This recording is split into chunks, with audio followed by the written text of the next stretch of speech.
Adversity is nothing new for Gator men's basketball. Losing Keontae Johnson earlier this season was a major setback. But how would Florida fare playing at Mississippi State without Scotty Lewis for the second straight game? Lewis missing in action due to health and safety protocol. Midway through the first, Gators up 13-12. Colin Castleton picking up where he left off against Ole Miss. Hits the bank shot to put Florida up 3. At just over 5.5 to play, Samson Ruzisev hits the three-pointer right here to cut the Bulldog lead to 2 and stop the 8-0 run.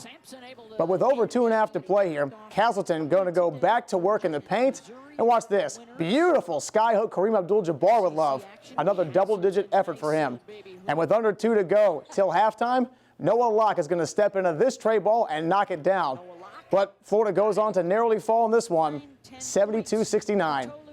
And for the second straight Saturday, we've got high school boys basketball for you. Bellevue and Chiefland battling it out in the MLK Classic down in Ocala. Midway through the first, Bellevue leading 7-2. Off the missed 3, it's John Newrick who gets the offensive board, puts it back in to give the Rattlers a 7-point lead. Early in the third, Indians down 9. Clayton Smith sprints to the basket and gets it to fall. Now only 23-17 Chiefland trails. But down the stretch, Bellevue just flat out powered through. The Rattlers blow out the Indians 51-30 as they improve to 10-3 on the season. And how about one more for good measure? St. Francis, Dunellen squaring off.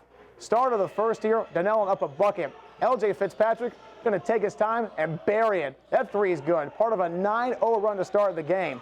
In the third, St. Francis trailing by 11 until Amarian Littles hits this triple of his own to cut the deficit 35-27.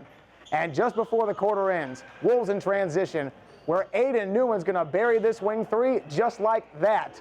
The Tigers' tough year continues. They drop at 61-56 and fall to 3-12 on the season as the Wolves move to 6-11.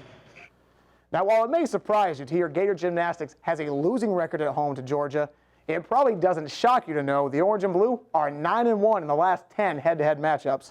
Number 1 Florida hosting number 7 Georgia. Gators coming off a win over Auburn a week ago.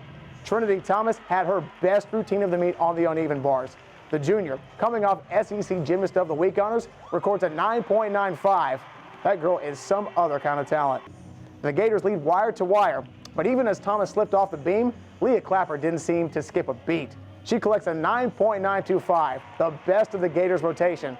Oh yeah, and just to close out in style, Nia Reed gets a career-high 9.975 on the floor as Florida remains undefeated with a winning score of 197.25.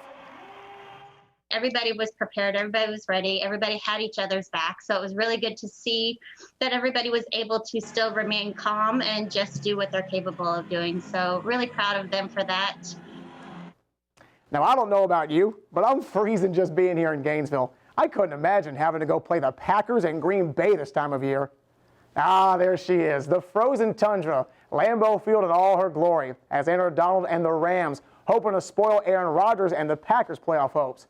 Early in the second, game tied at 3, Packer knocking on the door as Rodgers whips it to Devontae Adams to make it 10-3 in favor of the Pack.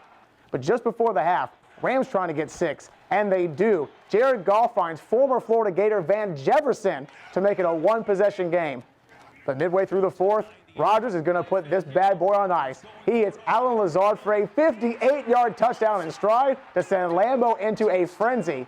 The Packers win this one 32-18 and are headed to the NFC Championship, where they'll face the winner of tomorrow's Bucs-Saints game.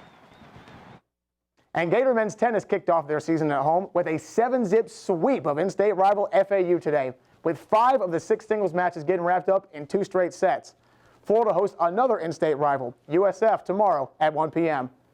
Chris Pinson, TV 20 Sports.